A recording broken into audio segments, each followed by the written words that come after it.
Hey everyone, welcome back for another deep dive. You know how this works by now. We take some really complicated stuff and try to make it, well, fun. Yeah, hopefully fun and understandable. Yeah, and hopefully you'll learn something new.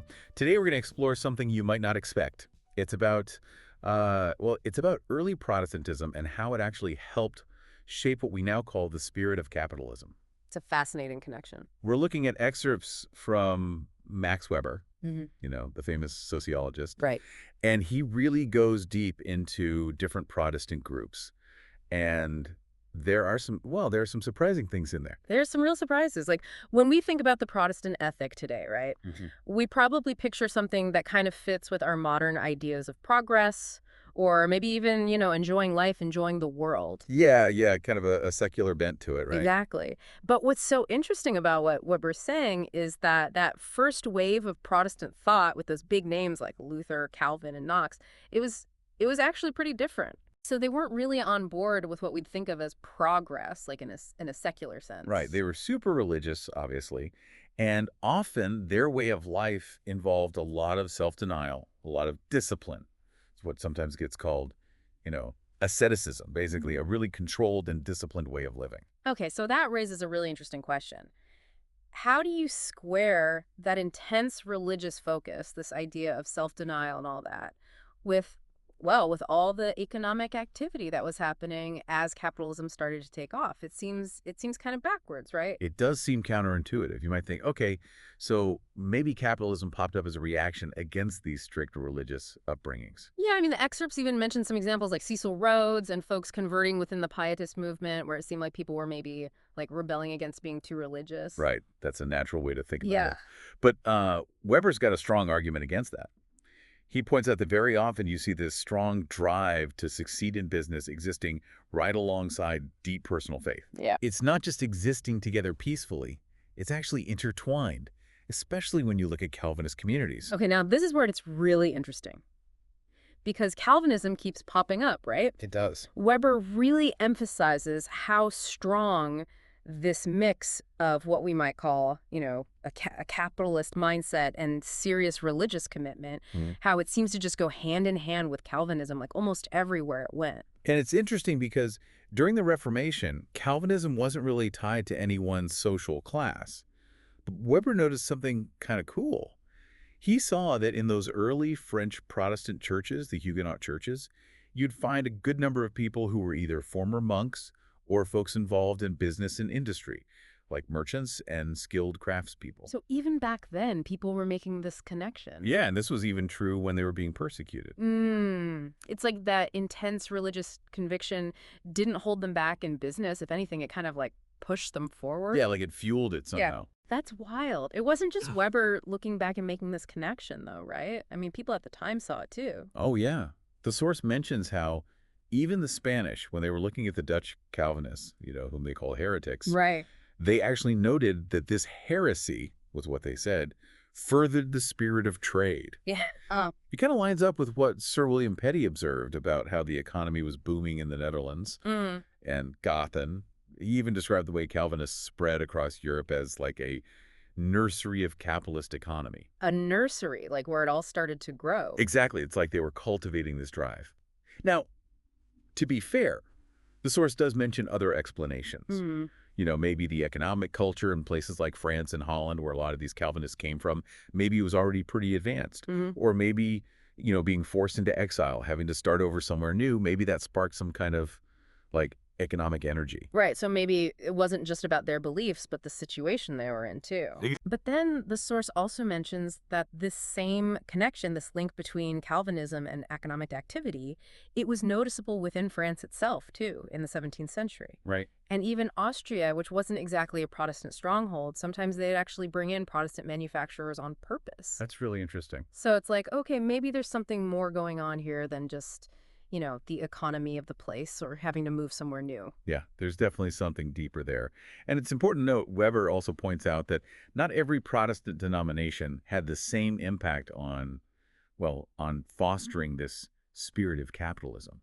Like, even within Germany, the Reformed Confession, that's another name for Calvinism and its related traditions, It seemed to really encourage this spirit more so than Lutheranism, at least in some places like the Wuppertal. So it's not just about being Protestant, but about specific Protestant beliefs. Exactly. Okay, so it's getting even more specific. And it wasn't just a German thing either. The source mentions the historian Buckle, and even Keats, the poet. They both noticed a similar link in Scotland. Between a specific type of religion and a strong sense of, like, business savvy. Exactly. Hmm. But maybe the most interesting examples, the ones that really make you think, are these groups that almost seem like totally focused on spiritual matters. Okay. Kind of detached from the world. The source calls them worldly, unworldly sects. Think of the Quakers and the Mennonites. These were groups known for being, well, kind of withdrawn, focused on the next life. But they also became super successful economically. It's like a paradox, right? You'd think being so focused on spiritual things would mean not caring about worldly success. It's a real head-scratcher. But these groups, the Quakers in England and North America, the Mennonites in the Netherlands and Germany, they really made their mark in the business world. And even secular rulers saw their value. The source mentions Frederick William I of Prussia. He actually considered the Mennonites essential for industry, even though they refused to serve in the military because of their beliefs. It's pretty remarkable. And it's not just them. There's also the Pietists, right? Right, the Pietists. They were known for their intense personal piety, and they, too, showed a real talent for business. So this idea of a strong work ethic being tied to Protestantism, it's not just some modern thing like wanting to enjoy life's pleasures or being all about progress, like from the Enlightenment. Not at all. Early Uh, Protestantism, especially with those key figures we talked about, it wasn't about any of that. It's more like they had this unexpected connection to the rise of capitalism, and a lot of it had to do with a much more disciplined, even self-denying approach to life. Okay, so this is already challenging some of our assumptions, right? Early Protestantism wasn't about embracing worldly stuff. It was about something else. And that something else is, well, it's kind of tied up with this rise of capitalism, even though it seems like a contradiction. Yeah. So how do we understand this? Like, what was the thing that connected these two seemingly separate worlds? Well, to really get that, we got to look at how the very idea of asceticism, Mhm. that whole disciplined, self-denying lifestyle, how it changed during the Reformation. See, in the old days and traditional religious life, the monk was like the ultimate example of someone living a methodical, super disciplined life. They'd withdraw from the everyday world to get closer to God, to achieve spiritual purity. Like monasteries and all that. So it was about being separate from the world. But Luther, and especially Calvin, they kind of flipped that idea on its head, didn't they? They did. The source even quotes someone saying that the Reformation basically made every Christian into a monk for life. Mhm. Yeah, it's a huge change in thinking. Like someone built a dam, right? To Mm-mm. stop that whole intense focus on discipline from flowing out of everyday life and into monasteries. Now, instead of becoming monks, those deeply religious people were told to take that same disciplined approach and apply it to their regular jobs, to their professions. Mm. And Calvinism, it added this really important element, the belief that your faith wasn't just something you felt inside. It was something you had to prove, to demonstrate through your success in the world. Okay. So your calling, your work, that became the way to show your devotion. And that gave a powerful religious motivation for people, from all walks of life to really embrace this disciplined way of working, what's sometimes called interworldly asceticism. So instead of showing your devotion by withdrawing from the world, you showed it by how dedicated and successful you were in your work in the everyday world. That's a massive shift, right?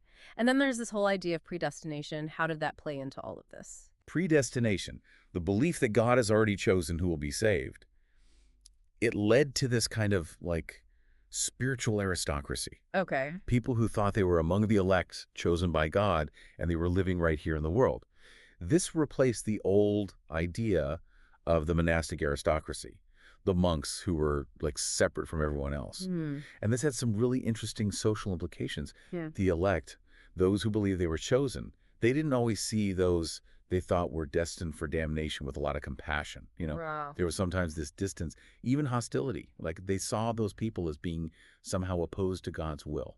That's intense. It seems like that could really divide people. It could even lead to like smaller, more exclusive religious groups forming what's called sectarianism, right? Exactly. If the purity of the church, this idea that it should only be made up of true believers, those who were reborn, if that became the most important thing, it's not hard to see how things could splinter. Absolutely.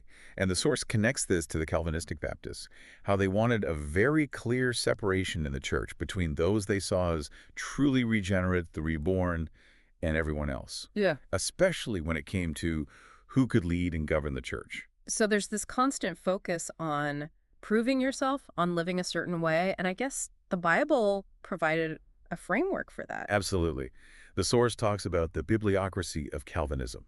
It means the rule of the Bible, right? And for them, the Old Testament had just as much moral authority as the New Testament, unless it was directly contradicted by something Christ said. So it was like this detailed code of conduct right there in the scriptures. Okay, so it wasn't just about believing the right things, it was about following a strict moral code from both the Old and New Testaments. Right. That's quite a difference from Luther's initial emphasis on freedom through faith, on not being bound by a bunch of laws. It is. So Calvinism was about inner belief, but also about living this very specific way. But did this intense focus on piety, on proving yourself, did it have any downsides? The source mentions some potential pitfalls, especially with pietism. Yeah, for sure. Like the emotional intensity of pietism, while it fostered deep personal faith, it also sometimes risked leading to like excessive emotionalism, Mhm. and that could actually undermine the rational self-control that was so important to the Protestant ethic. Also, the Calvinistic idea of human corruption, the idea that we're inherently flawed. If you dwelled on that too much emotionally, it could actually make people feel helpless and stifle their motivation to work. So it could backfire. It could. And even predestination, if you approach it with a lot of anxiety instead of thinking about it rationally, it could lead to a kind of fatalism like, well, if it's already decided, why bother? And then there's the desire to stay separate from the world, which sometimes led to the formation of these like semi-communal, almost monastic communities within both pietism and the broader Reformed tradition. It's like they were trying to create a little bubble of purity within the world. Okay, so there were definitely some potential downsides to this intense focus on piety. But when they avoided going too far with the emotional stuff, it seems like pietism actually reinforced those core principles of this work ethic, right? Absolutely.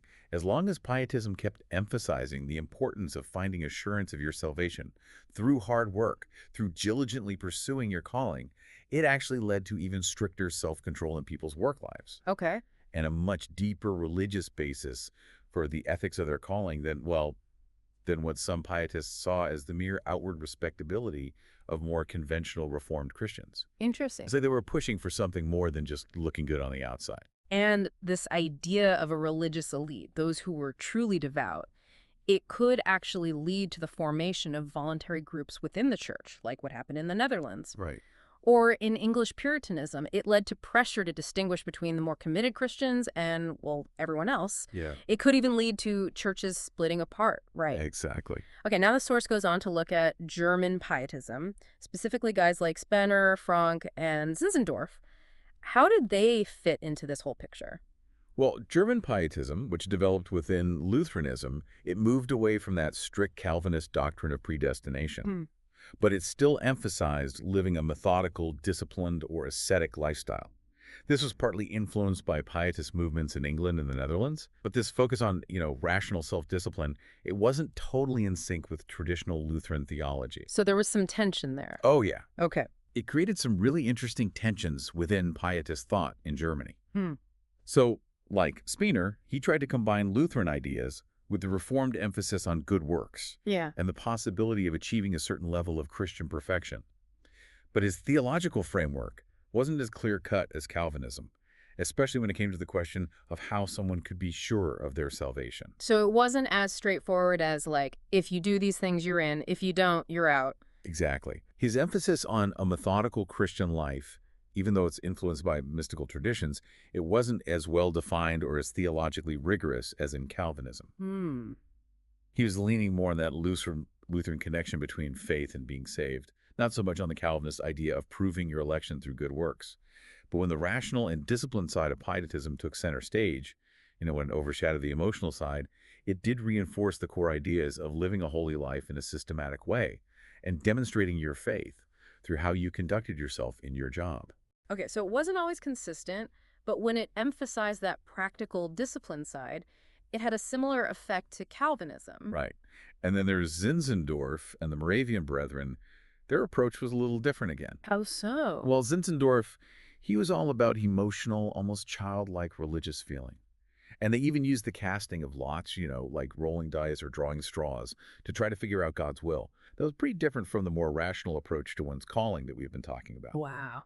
And his theology, it had a weaker link between moral behavior and forgiveness, more in line with broader Lutheranism. His focus was more on experiencing a sense of blessedness, of joy, right here and now, not so much on working towards it in the afterlife. So more about the feeling of faith than the actions that demonstrated it. Right. But even with that focus on emotion, the Moravian Brethren still valued an active Christian life. Things like missionary work, which would naturally lead them to be engaged in the world and their work. And their lives were still structured and purposeful. But their emphasis on spiritual poverty among their core members, it could have created some tension with that idea of a rational work ethic focused on worldly success, like the kind we see with Calvinism.